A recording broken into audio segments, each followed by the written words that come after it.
Oh my god, oh my god, what was this event? We got a lot to talk about. We have to unpack what was just unleashed.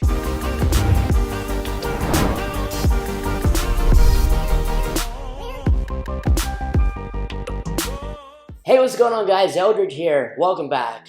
Welcome back to Peterman Valley. You guys, wow.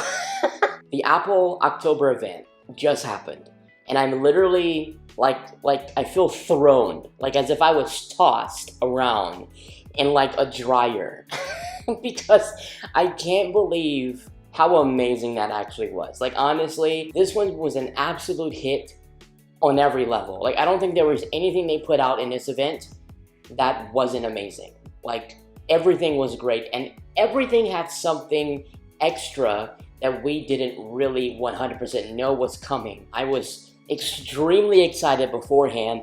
I was extremely excited during the event, and I'm still excited after the event. And that's what I love so much about this event, is that some of the things we did not 100% know or expect, so our reactions were literally genuine, real time. And that's why I love the event experience more than knowing the leaks beforehand. And even if you know the leaks, in many cases you don't know 100% that it actually will be revealed. So that's what brings the magic of the experience of the event for me. And let me tell you, this event really had that magical Apple touch. To kick things off, they started things right. At the beginning of the event, they had this beautifully crafted, masterful rendition of just this Apple introduction song, but it contained chimes and tunes from like the classic iconic Mac boot chime, or the AirPod case closing, the iPod click wheel, the iPhone keyboard, and several different alert tones from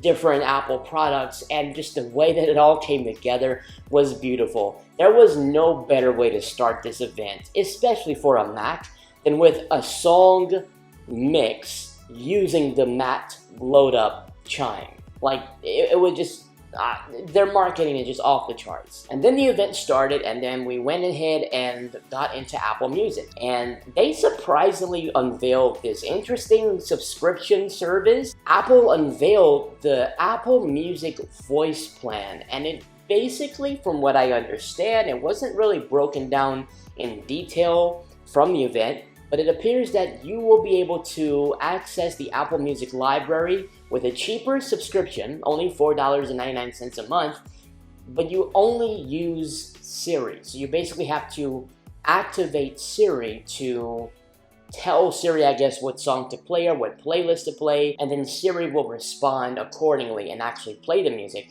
But I don't believe you can actually access the playlist or the songs that you're trying to get to via the Apple Music app. I think everything is via voice control, so you have to go through Siri to access these songs. Now, all the other plans are still active and still accessible, same price, no changes there, but they added this additional, more cheaper option. I would say it's okay, given that there is an option, but did this have to be part of the event? And then from Apple Music, we moved on to more music-related peripherals, which was the HomePod. Nothing from HomePod was expected, but we have a refreshed HomePod mini color, so they revealed yellow, orange, and blue colors for the HomePod mini. Same price, different colors. And they really went ahead and recolored the entirety of the units, from the mesh fabric to the touch surface. The blue is beautiful. Would have been cool if they would have expanded these colors to the original HomePod also. And then we move into one of my favorite parts of the event,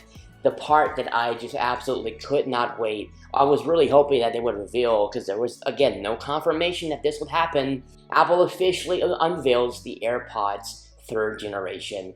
It's officially here. It's here, and literally everything I wanted in the AirPods 3 showed up. I am super satisfied with the AirPods 3. Obviously, again, like I said in previous videos, this is not Pro model AirPods, so you don't have the noise control features. I was hoping that they would throw it in there, but I knew it wouldn't be a thing because this is a Pro feature. They did shorten the stems as we projected with the Force Touch sensor, and they did include the Contour all-in-one in-ear design, which is exactly what I wanted. I'm really glad they did that because I personally love the all-in-one design of the second generation and first generation AirPods. It doesn't fit in everyone's ear. It's kind of like a one-size-fits-all thing, which is why they brought the AirPods Pro with the rubber ear tips. Me personally, I absolutely hate the ear tips in with the rubber on the AirPods Pro, and I love how the second generation feels, but I did not like the way that the second generation fit. So I liked the shape of the AirPods Pro and how it's in-ear, but I didn't like the rubber tips. So the AirPods 3, that's why I love it so much, and I wanted it so badly and was hoping they would reveal it because it is the best of both worlds, and I am pretty confident that this is going to be the perfect fit for my particular ear and my use case. So I'm really excited for that. They also embedded a low distortion driver for more powerful bass, and you guys know, I said it previously, I like extra bass in my music. I feel like this is going to be the one that's going to do the trick because of this low distortion driver. In addition, they added sweat and water resistance to the AirPods 3, something I am really glad that they have. Literally, this has sweat and water resistance, and the AirPods Max doesn't. The AirPods Max are like $500. It's also going to feature adaptive EQ, which basically is a technology that will adjust frequencies in sound to match what you're hearing to what you're supposed to hear, to ensure that it's accurate sound that you are listening to with the music that you chose, with the way that the artists created the music. So thankfully it's going to have some good features, even though that it's not a Pro model, good features. In addition, they've added 6 more hours of listening time, a 5-minute charge equals a 1-hour use. The biggest thing that shocked me, utterly shocked me, and just pretty much sold me. I was already sold, but this really hammered in the sold. They brought MagSafe to the AirPods 3. I told you guys, MagSafe is my favorite charging method for Apple. I loved it in my MacBooks, they brought it back. I loved it in the iPhone, it's still hanging around, and now they've expanded it over to the AirPods 3.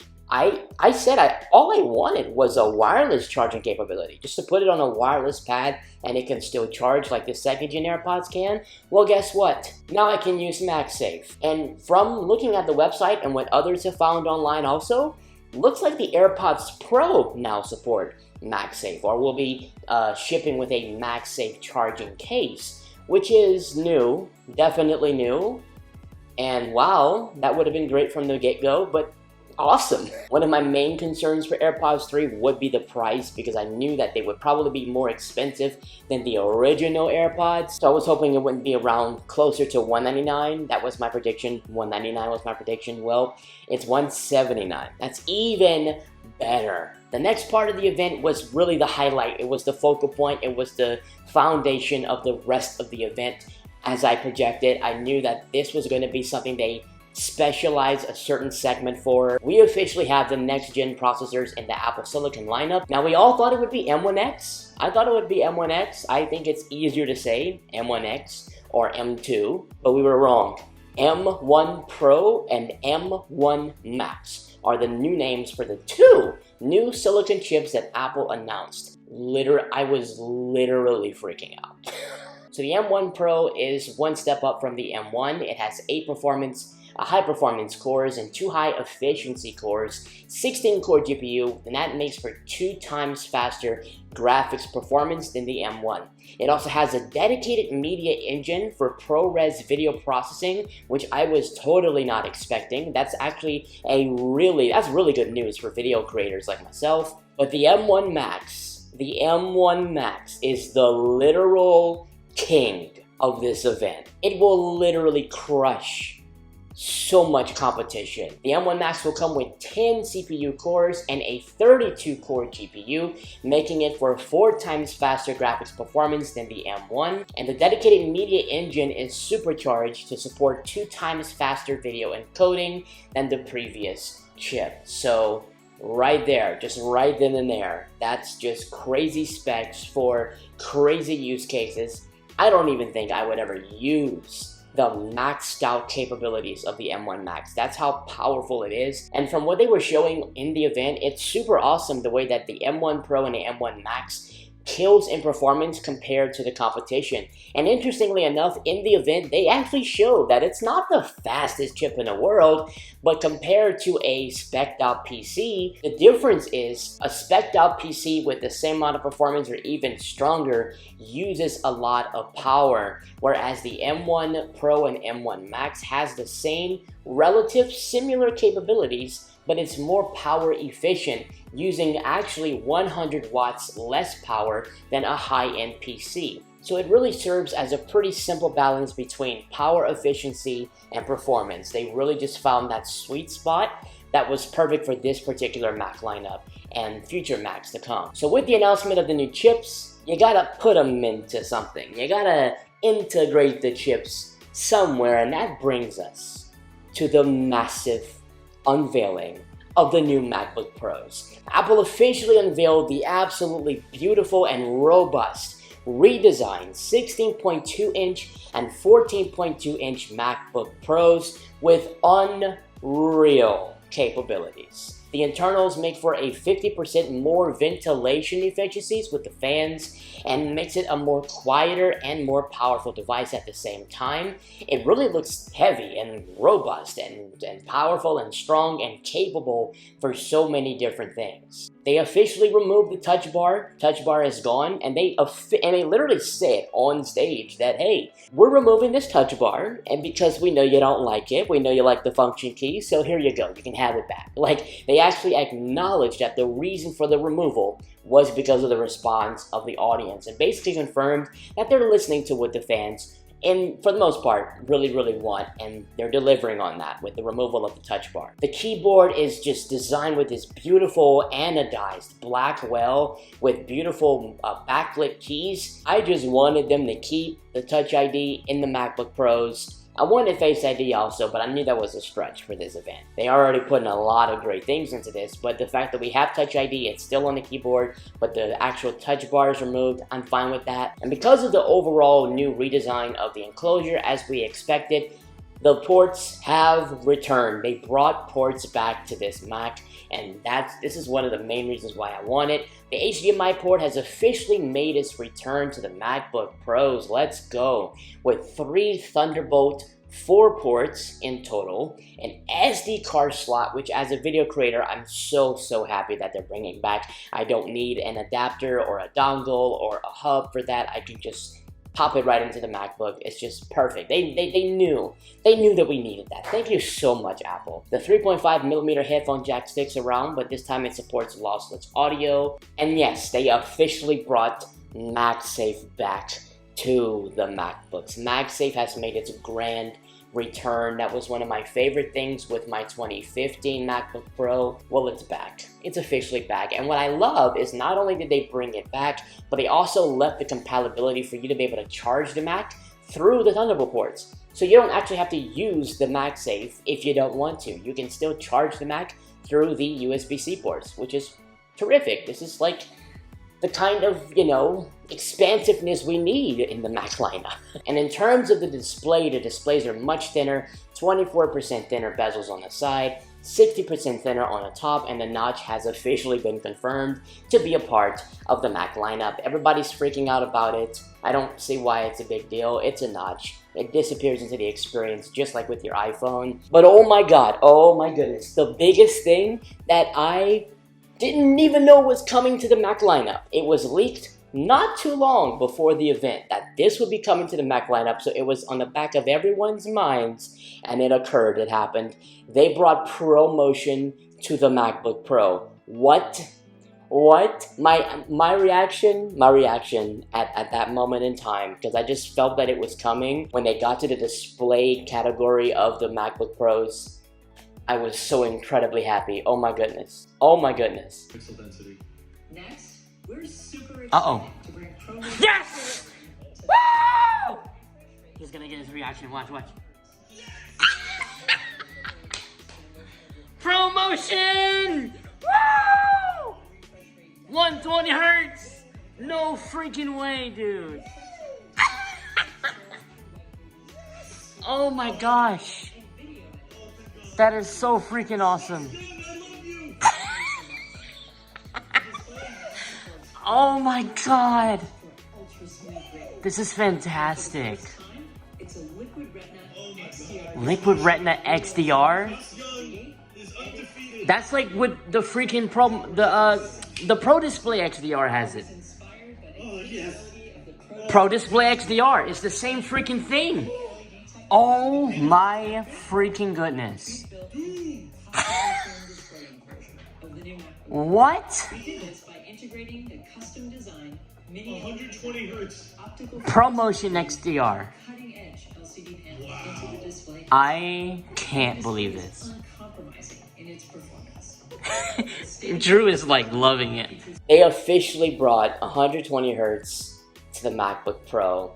The same beautiful display that we have in the iPhone 13 lineup has been expanded to the beautiful display on the MacBook Pro lineup with liquid Retina XDR in the display, which is very similar and literally inspired by the Pro Display XDR that they've been selling for a while. And in addition has the mini LED technology from the iPad Pro. So this display is going to have just the most rich colors, sharper images, deeper blacks, for the most gorgeous display. They also finally upgraded the webcam. We were like clawing at Apple to upgrade the 720p webcam in the MacBook Pros, and they finally upgraded the webcam to 1080p. Like, I can't believe that's a thing I have to like be excited about. Like, that should have been a thing long time ago, but it's here now and I'm really happy about it. At this point, we should be getting 4K options for the webcams, like don't at me, but that should be a thing. And with the new FaceTime HD camera, it also makes for 2 times better low light performance. So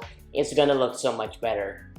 Finally. Literally while we were watching this event, so many people were like, okay, stop. This is sounding really good. How much? Like, just get to the price. You got ProMotion 120Hz display, you got redesigned everything. You got ports back, you got the powerful chip, you got a beautiful display.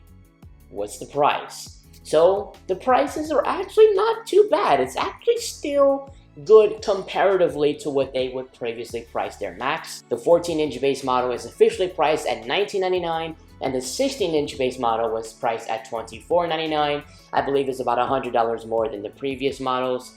But I mean, look at what you get. Look at what you get. You got ProMotion in the MacBooks, like, and a finally upgraded webcam. I can see it. I can see the worth of that. No colors. I mean, they're just not very fun with colors when it comes to the Pro models. So you still got the silver and space gray, like we've always had for literally forever. Shockingly, there was no Mac Mini, which is what I really was looking forward to, in addition with the AirPods 3. Come on, Mac Mini, please. That's all I want left.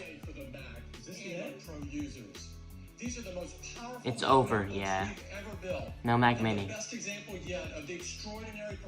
I still believe that they're going to announce the Mac Minis in an event because of how much of a redesign it's going to be, how much of a change they're going to put into it. They're going to completely revamp the Mac Mini, and I feel like they're going to put that in an event and not just make it into a press release. I mean, AirPods 3 didn't really get a giant spec bump. It just got a cosmetic redesign, and it made it into the event. So I feel like Mac Mini might make it into the next Apple event in 2022, along with the M1 27-inch iMac. But only time will tell. And lastly, I thought they were going to reveal the actual release date of macOS Monterey, the public version, for everybody. They didn't do it on stage, but it is officially confirmed for October 25th. So macOS Monterey is coming in. I currently have the beta version, but I want the public version, and it's on its way. Literally the day before my AirPods 3 get there, which is going to be awesome, because it's going to be like the update, and then the AirPods, and then happiness all around that. Let me know in the comment section below what were your favorite parts of the event, and if there's anything you want them to announce in the future, or anything you really feel about this entire moment, put it in the comment section below. If you're new to this channel, first of all, welcome. You look fantastic. You look great. Welcome to the Valley. I encourage you to subscribe and support in all of the free ways that you can, whether you like the video, comment, and even share the video as I try to grow my tech platform. And I'm really enjoying my overall experience and journey on this channel, so would really appreciate it if you guys can help me out in any way possible. Thanks for watching. I will catch you guys in the next one. Peace out.